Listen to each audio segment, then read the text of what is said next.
जय हिंद जय भारत। आप देख रहे हैं राजस्थान प्रदेश की कुछ खास खबरें। आमेर में स्थित तुलसी फार्म जैविक खेती का एक अनूठा उदाहरण। आमेर के वार्ड नंबर 2 ठाटर कॉलोनी तेली बावड़ी की ढाणी में स्थित तुलसी फार्म में जैविक खेती का एक अनूठा उदाहरण देखने को मिला। हमारे संवाददाता सुरेंद्र शर्मा ने जैविक खेती से एक अनूठा उदाहरण पेश करने वाले रामचंद्र सैनी से की विशेष बातचीत, जहां एक और आज की आधुनिक दुनिया में ज़्यादा की चाहत ने हमारी प्राचीन जैविक खेती को रासायनिक व हानिकारक केमिकल की तरफ मोड़ दिया है, तो वहीं रामचंद्र सैनी द्वारा जैविक खेती का एक नया उदाहरण पेश किया गया। इसमें क्या अंतर है जैविक खेती और है ना जो यूरिया वाली खेती है उसमें क्या अंतर है? आइए इनसे जानते हैं, पूछते हैं। नमस्कार, मैं रामचंद्र सैनी। तुलसी फार्म में आप अभी खड़े हैं।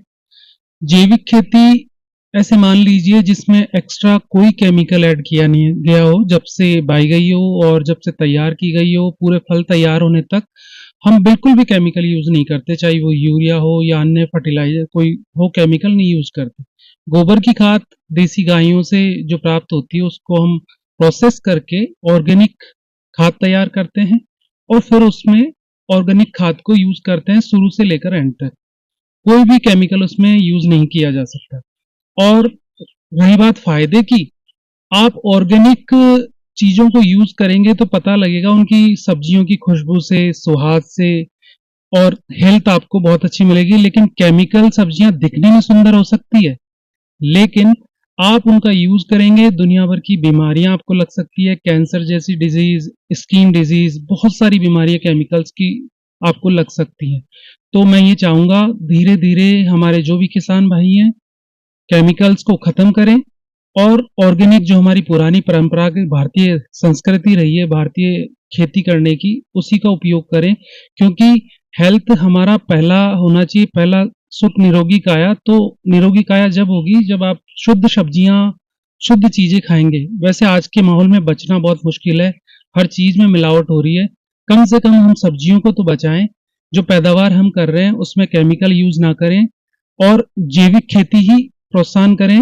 और मैं कहना चाहूंगा जो छोटे 100 गज के प्लॉट या छोटे घरों में रहते हैं, कॉलोनियों में रहते हैं, वो लोग भी अपने घरों पे छोटी छोटी बाल्टियां या जो अपने वेस्टेज कहें, कोई टब कहें, उसमें आप खेती कर सकते हो। बहुत सारी सब्जियां अपने घर पे, धनिया, पालक और भी कई सब्जियां आप लगा सकते हो। उसके लिए अगर कोई भी जानकारी की जरूरत हो तो तुलसी फार्म में आए, आप देखें।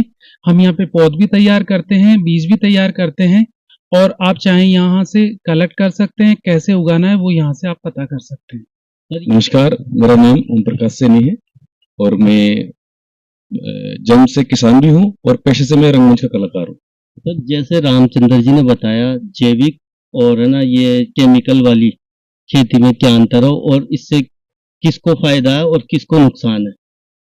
देखिए, केमिकल का अगर देखा जाए तो किसी तरह से फायदा नहीं हो सकता। वो सीमित समय के लिए हो सकता है कि वो हमें उससे फायदा मिल सकता है, लेकिन एक लंबे समय के लिए देखा जाए तो वो नुकसानदायक ही है। जैसे केमिकल खेती से फायदा किसान को शुरू में ये होगा कि शुरुआत में ज्यादा फसल लेने के लिए वो केमिकल इस्तेमाल करेगा तो उससे ज्यादा फसल तो मिल जाएगी, उससे थोड़ी सी सीमित समय के लिए आमदनी भी बढ़ जाएगी।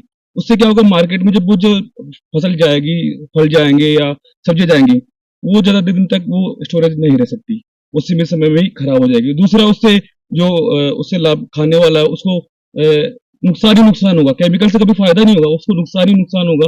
और जैविक खेती में हम देखें तो हो सकता है कि हमें शुरुआत में कम उत्पादन हो, लेकिन उससे जो फायदा होगा वो किसान को सीमित समय के लिए नहीं हो पाएगा और आने समय में धीरे धीरे वो उपज बढ़ेगी।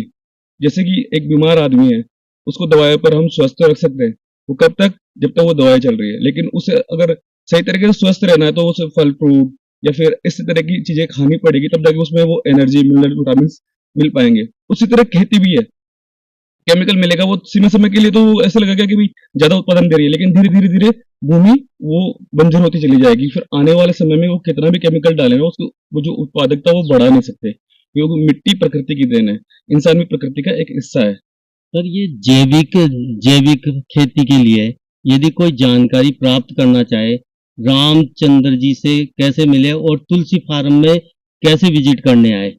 देखिए, रामचंद्र जी एक समाज सेवी के रूप में कार्य करते हैं और आमेर में हर आदमी से बिल्कुल जुड़े हुए हैं। किसी भी आदमी से अगर आमेर में कोई संपर्क करेगा ना, वो रामचंद्र जी का पता भी बता देगा, नाम भी बता देगा। ग्राम भारती समिति में वो कार्यरत हैं और तेलीबावड़ी की ढाणी ठाटर रोड पर उनका निवास है और जैविक खेती के लिए बहुत वो काम कर रहे हैं और ऐसे वो जागरूकता फैला रहे लोगों में। वो सिर्फ अपने प्रदेश में नहीं, प्रदेश से बाहर और विदेश में जाकर भी जैविक खेती के लिए जागरूकता बढ़ा रहे हैं। उस समय मैंने भी कोरोना काल के अंदर खेती की, तो उसमें मैंने जैविकता पर ही निर्भरता रखी। उत्पादन मुझे कम मिला, लेकिन जो उससे लाभ मिला ना, जो क्योंकि उसके दाम ज्यादा मिले मुझे बाजार में। मैं सब्जी मंडी में सब्जी बेचने गया, तो जो बाजार में केमिकल की जो फसलें आ रही थी, वो उससे क्या हुआ कि वो बिकने में उसे समय लग रहा था। मैं लेके जा रहा था, मेरी जो फसल है सब्जी बिल्कुल स्वस्थ दिखती, तो वहां पर वो आधे घंटे में मेरी फसल बिक जाती। और उसका नतीजा मुझे देखने को मिला कि वहां पर जो सब्जी बेचने वाले हैं उनको इस चीज से ईर्ष्या भी हुई कि इसकी सब्जी इतनी जल्दी कैसे बिक रही है। उन्होंने मुझे बेचने में व्यवधान भी उत्पन्न किया। लेकिन ये चीजें तो मतलब समाज में चलती रहती है कि कोई आगे बढ़ता है तो उसको रोकने के लिए प्रयास करता है। लेकिन ये है कि हम अगर स्वस्थ हैं। सर ये यहाँ पे जो आए है जो किसान वगैरह यदि इसको देखे भाई कैसे होती है जैविक खेती या अन्य कोई आए तो वो कैसे यहाँ पे पहुंच सकता है तुलसी फार्म में?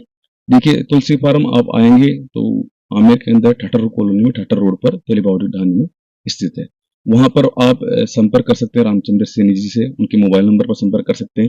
सीधा वो प्रक्रिया आकर यहाँ पर देख सकते हैं किस तरह से वो खेती करते हैं, क्या उनका प्रोसेस रहता है, उनसे जानकारी भी प्राप्त कर सकते हैं। उनसे मिलिए, संपर्क करिए, आगे प्रोसेस देखिए, खेत में देखिए जैविक खेती में कैसे फसल लगी हुई है। आप प्रत्यक्ष देखेंगे ना तो आपको इसे अच्छा महसूस होगा कि हाँ, हमें भी जैविक खेती के लिए आगे बढ़ना चाहिए और ऐसे